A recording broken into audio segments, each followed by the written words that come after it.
Salute marmai e ben ritrovati sul canale. Oggi il vostro Capitano Ben finalmente vi porta la guida definitiva su Virtual Desktop. Suggerirò le impostazioni migliori e soprattutto quali impostazioni mettere in base al vostro sistema. Vi ricordo che Virtual Desktop è un'applicazione che serve a connettere il visore al PC in wireless per poter andare a giocare con i giochi SteamVR e Oculus Link, che adesso si chiama in questo modo ma che prima si chiamava libreria Rift. Innanzitutto, che cosa dovete fare? Per prima cosa dovete scaricare l'applicazione Virtual Desktop dallo store. Se lo scaricate dal visore direttamente state scaricando la versione corretta. Se lo scaricate dall'applicazione del telefono oppure da PC, assicuratevi che state prendendo la versione Quest, quindi non quella PC, dovete comprare la versione standalone. Inoltre, come vi sto mostrando in questa piccola clip, dovete scaricare anche la streamer app su PC. Lascio il link nel primo commento e nella descrizione del video per poterla scaricare, e dopo averla scaricata e installata, in questa schermata qui dovete andare a inserire il vostro nome utente Meta. Dove lo trovate il vostro nome utente Meta? Basta che aprite questa schermata qui, che è il menu principale, questa barra qui sotto, andate a cliccare sull'icona del vostro profilo ed eccolo qui il vostro nome utente Meta. Questo dovete andare a inserirlo nella streamer app. Dopo aver acquistato e scaricato Virtual Desktop, dovete assicurarvi che PC e visore siano all'interno della stessa rete Wi-Fi, quindi all'interno della rete locale che create devono esserci sia PC che visore. Se non sapete come fare, potete seguire la guida che si apre in questa scheda, dove fra l'altro vi spiego come creare una banda dedicata solo per il visore 5 GHz per sfruttare il massimo della banda. Ok, fatto ciò, non ci resta che andare ad avviare Virtual Desktop. Inizialmente vedrete questa schermata qui con il tasto connetti, quindi non dovrete fare altro che connettere, aspettare qualche secondo e dopodiché vedrete il desktop del vostro computer. Adesso io, per esempio, vedete qualcosa magari di diverso rispetto a voi perché io ho impostato un ambiente che è diverso dal vostro. Se volete impostare lo stesso ambiente basta andare su Environment e scegliere quello che vi piace. Ma non è quello che voglio spiegarvi oggi, perché quello che ci interessa sono queste due schede qui, Settings e Streaming. Ora andiamo a vedere uno per uno queste impostazioni e a cosa servono. Per quanto riguarda la parte del computer, questa qui, se è attivata, vi consente di connettere automaticamente il visore al computer ogni volta che avviate Virtual Desktop. Inoltre, se spuntate questa opzione qui, per prima cosa vi verrà mostrata la libreria, che comprende sia quella dei giochi Oculus sia quella dei giochi SteamVR. Giochi Oculus qui intendiamo quelli PC, non quelli che avete installato standalone sul visore. Virtual Desktop è solo per giochi PC. Environment Quality invece è la qualità visiva di quello che state vedendo intorno a voi, quindi basso, medio e alto. Frame rate, attenzione ragazzi, questo non è il refresh rate degli schermi del visore, ma è il numero di FPS massimi che possono essere riprodotti in quello che state vedendo. Quindi, in questo caso, io vado a impostare un massimo di 80 fps, che è un valore medio. Maggiore sarà il valore e meno ci sarà il flicker, cioè dei tremoli o degli sfarfallii, ma ovviamente un maggior frame rate comporterà un maggiore utilizzo della batteria, quindi il visore si scaricherà molto più rapidamente a valori più alti. Desktop bitrate, che cosa è il bitrate? È la quantità di bit, appunto, che viene trasmessa attraverso la banda. Qui, in base al vostro modem, in base alla vostra banda, in base a diversi fattori, avrete un valore massimo diverso da poter impostare. Come vedete, per esempio, io qui posso anche aumentare la barra, ma rimane sempre a 59 megabit per secondo. E in soldoni, che cosa è il bitrate? è la qualità, diciamo la chiarezza dell'immagine della trasmissione del vostro desktop all'interno del visore. Quindi se io imposto un bitrate bassissimo, la qualità di quello che sto vedendo qui è nettamente inferiore rispetto a quello che vedo se vado a impostare 59 megabit per secondo. Anche qui più alto è questo valore e maggiore sarà il consumo di batteria. Illuminazione dinamica, che cosa è? Gli elementi dello schermo che interagiscono con l'ambiente circostante, quindi alcuni elementi dello schermo hanno la possibilità di illuminare l'ambiente. Non tutti funzionano, non sempre funzionano, quindi io per default l'ho lasciato su disabilitato. Qui invece nella sezione audio c'è una musica di sottofondo. Quando il PC viene disconnesso la sentirete all'inizio, cioè quando avviate l'applicazione, nel frattempo che lui sta cercando il computer per la connessione, sentirete una musica di sottofondo. Se volete quindi la potete disabilitare da qui. Microphone pass-through altro non è che l'impostazione automatica del microfono del visore. Quindi quando andate a registrare oppure quando andate a utilizzare Virtual Desktop, in automatico verrà impostato il microfono del visore. Da qui potete regolare anche il volume. Virtual Desktop vi consente di utilizzare un filtro che è la cancellazione del rumore, in modo tale che eventuali rumori di sottofondo non vengano catturati dal microfono. Tra le opzioni avanzate invece che cosa abbiamo? Se spuntate questa casella qui avrete la possibilità di personalizzare l'orientamento in tutti gli ambienti, quindi non solo questo. Ogni volta che andate a impostare un ambiente diverso avrete la possibilità di personalizzare l'orientamento. Questa è una delle impostazioni importanti per quanto riguarda per esempio i creatori di contenuti, oppure se registrate oppure se fate streaming. Questa di qui va ad aumentare il clock rate del visore, quindi è come se fate un piccolo overclocking delle prestazioni del visore per avere prestazioni migliori durante le sessioni di registrazione o di streaming. Ricordatevi però, questo aumenta incredibilmente il consumo di batteria, quindi lo potete utilizzare per brevi sessioni e solo se dovete registrare oppure fare streaming mentre state giocando, perché normalmente il visore un pochino si sovraccarica facendo entrambe le cose. E attenzione, questo se lo attivate solo quando giocate non ha nessun effetto, cioè non migliora la qualità del gioco, non migliora per esempio il numero di frame. L'unico effetto che ha è il consumo maggiore di batteria. Quindi se non registrate video, se non fate streaming, se non utilizzate il visore per questi motivi, questo di qui è praticamente inutile, vi farà consumare solo più batterie. Questa impostazione di qui, quando andate a catturare uno screenshot, viene salvato direttamente nel vostro desktop invece che essere salvata sul visore. Questo di qui, attivandolo o disattivandolo, potete immediatamente vedere la differenza, cioè i colori sono più o meno vibranti attivando o disattivando, e non funziona soltanto sul desktop ma ha effetto anche per esempio sul resto dell'ambiente.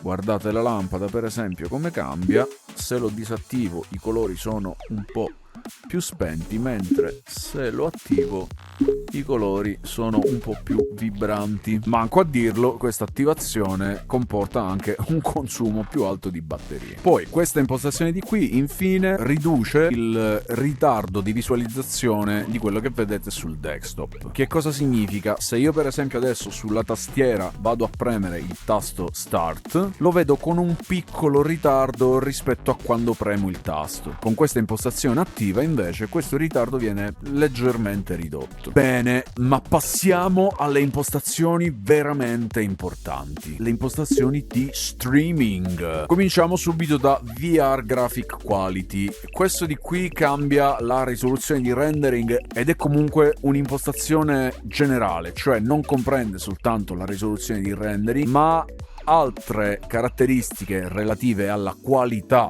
di quello che state vedendo sia sullo schermo sia nel visore, e questa va impostata in base alla vostra scheda grafica. Ovviamente se avete questi modelli di scheda grafica è un po' facilitato, mentre se vi trovate in situazione del tipo io ho una 3080, quale devo impostare? Io vi suggerisco di impostare sempre quella più bassa. Qui non figura per esempio la 3080, ma si passa direttamente alla 3090, quindi io, nel caso in cui voi abbiate una 3080 o equivalente, vi consiglio di mantenervi su High. Stessa cosa qui, per esempio, fra Medium e High. Qui viene indicata alla 2070, ma se io ho una 2070 Super oppure ho una 2080, quale devo andare a impostare? Vi suggerisco sempre di impostare quello più basso. Io per esempio ho una 3070 Ti, eppure ho messo High, non vado a mettere Ultra. Quindi in questo caso basatevi in base a quello che avete voi e mantenetevi sempre in difetto, non andate in eccesso. Questo invece è il frame rate, quindi la velocità di aggiornamento degli schermi. Anche qui vale lo stesso discorso, più alto è questo valore, maggiore sarà il consumo di batteria.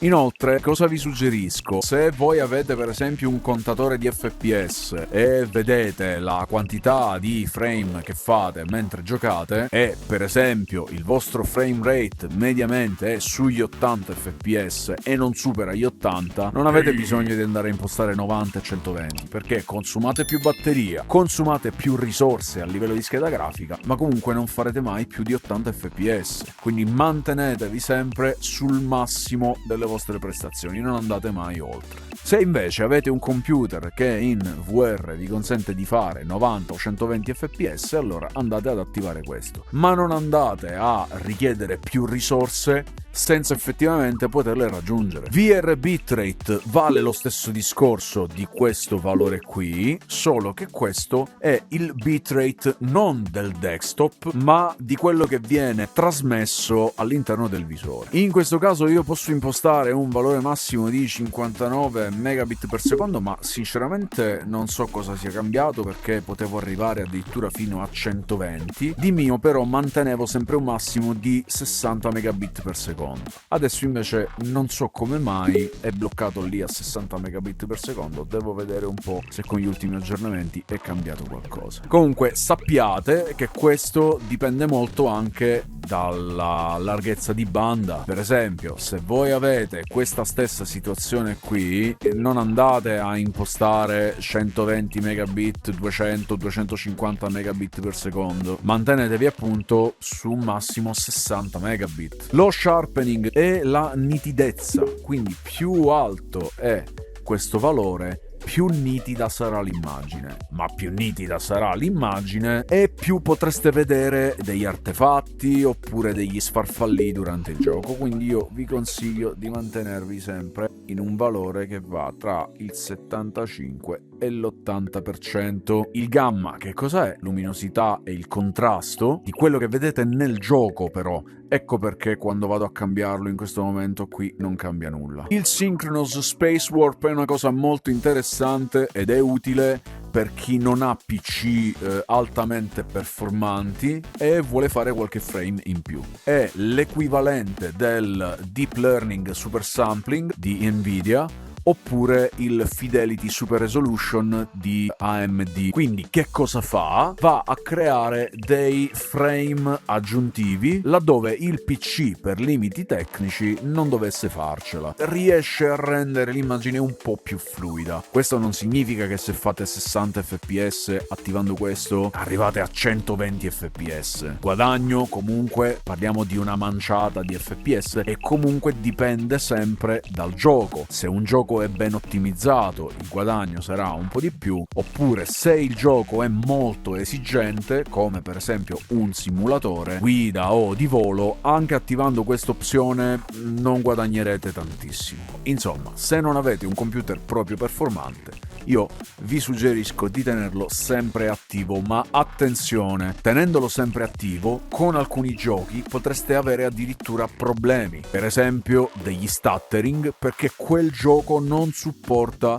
il Synchronous Space Warp. Quindi se non sapete quali sono i giochi che lo supportano, andate a impostarlo su automatico. Tra le opzioni avanzate troviamo qualcosa di molto interessante, fra cui lo Snapdragon Game Super Resolution va a fare un upscaling della risoluzione, quindi attivandolo avrete un miglioramento e un aumento dei dettagli. In poche parole, questa impostazione di qui andrebbe utilizzata insieme a questa. Synchronous Space Warp ha effetto sulla generazione di frame, aumentando leggermente il numero di frame, mentre questo qui, sempre per quei computer che non sono propriamente performanti, va ad aumentare un po' il dettaglio dell'immagine. Ma ripeto, non stiamo parlando di questa immagine, ma del gioco, quindi i cambiamenti di tutte queste impostazioni non li vedete qui nella home di Virtual Desktop, li vedete dentro il gioco. Video buffering funziona un pochino come la banda grigia di YouTube. Sapete benissimo che YouTube ha una banda grigia e una banda rossa. La banda rossa è l'avanzamento della riproduzione del video, quindi quello che state vedendo in questo momento.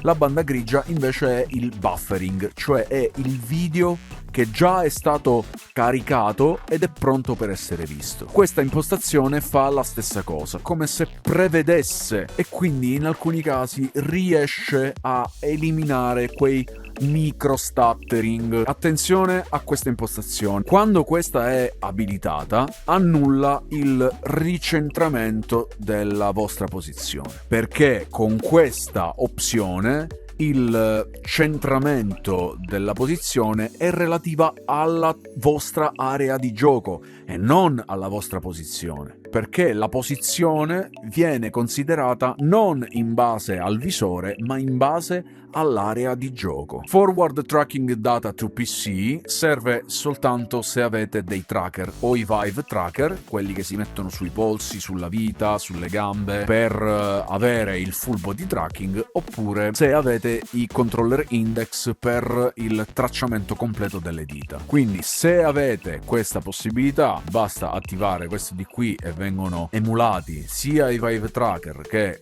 i controller index.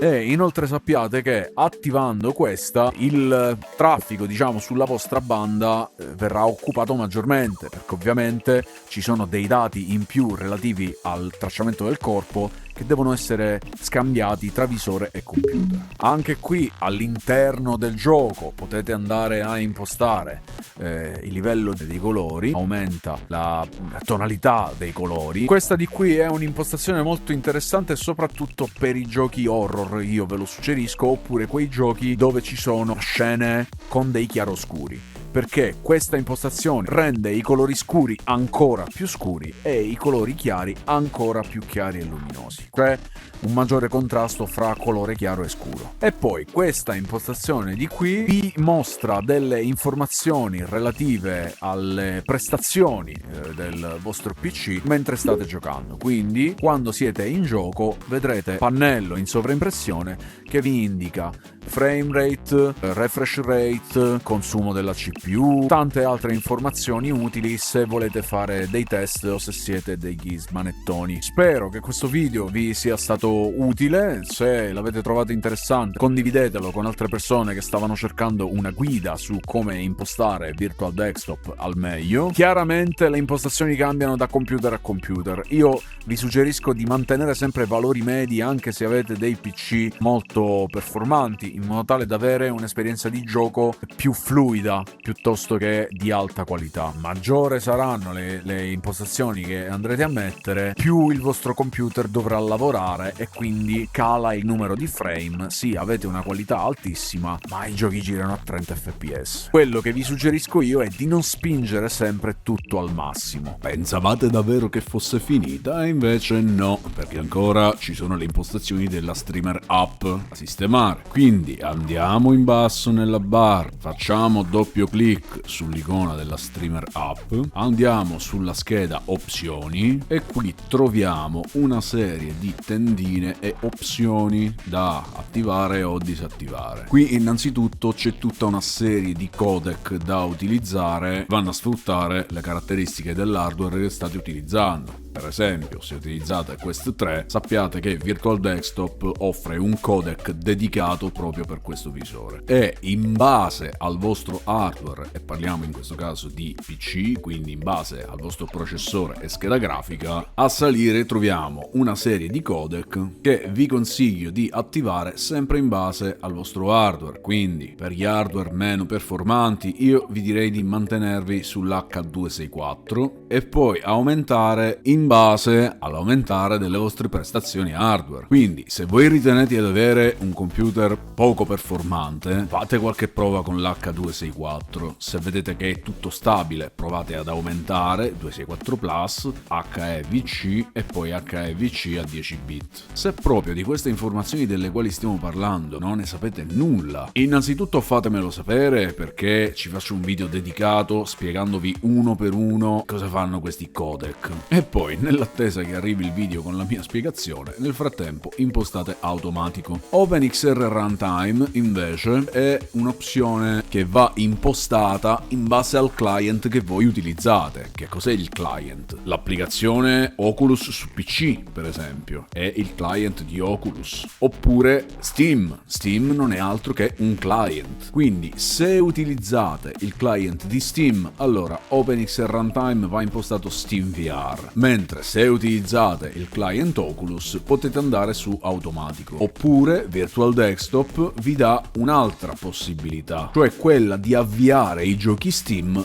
bypassando l'apertura di SteamVR e quindi risparmiare qualcosina sul consumo di risorse del computer, ed è VDXR. Quindi andando a impostare VDXR, quando voi lanciate i giochi SteamVR direttamente da Virtual Desktop, SteamVR non verrà aperto, ma in ogni caso il gioco partirà comunque. Questa opzione qui, se attiva invece, consente la connessione remota questa invece è una protezione per quanto riguarda il traffico dei dati a livello locale. Questa opzione qui invece va ad aggiustare automaticamente il bitrate. E in base a che cosa lo va ad aggiustare? Ovviamente in base alla disponibilità della vostra banda. Questo vi consente di avviare Virtual Desktop o comunque la streamer app di Virtual Desktop automaticamente ogni volta che avviate il PC. Questa di qui vi consente di avviarla direttamente nel menu delle icone. Questa opzione, se selezionata, vi consente di utilizzare i controller touch come periferica di input. Questa opzione invece blocca il computer ogni volta che vi disconnettete oppure chiudete Virtual Desktop. Questa opzione qui invece va a selezionare automaticamente il microfono che in quel momento è attivo. Questa opzione è un livello di sicurezza, diciamo, qualora qualcuno dovesse tentare l'accesso tramite Virtual Desk al vostro computer, lui richiederà di autorizzare l'accesso. E infine, attenzione a questa qui, Boost Game Priority. Questa impostazione, qualora doveste riscontrare degli stutter oppure dei rallentamenti, questa impostazione aumenta la priorità dell'utilizzo della GPU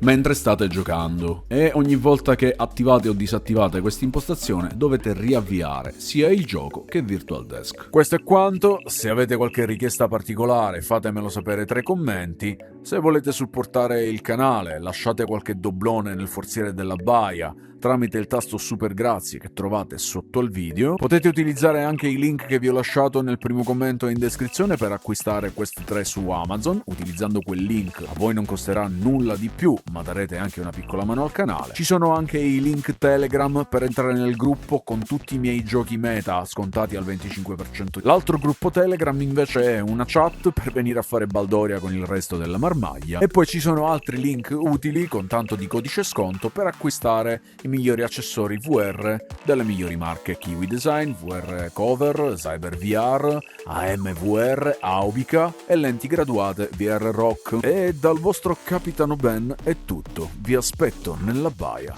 Un saluto marmaglia. Oh oh!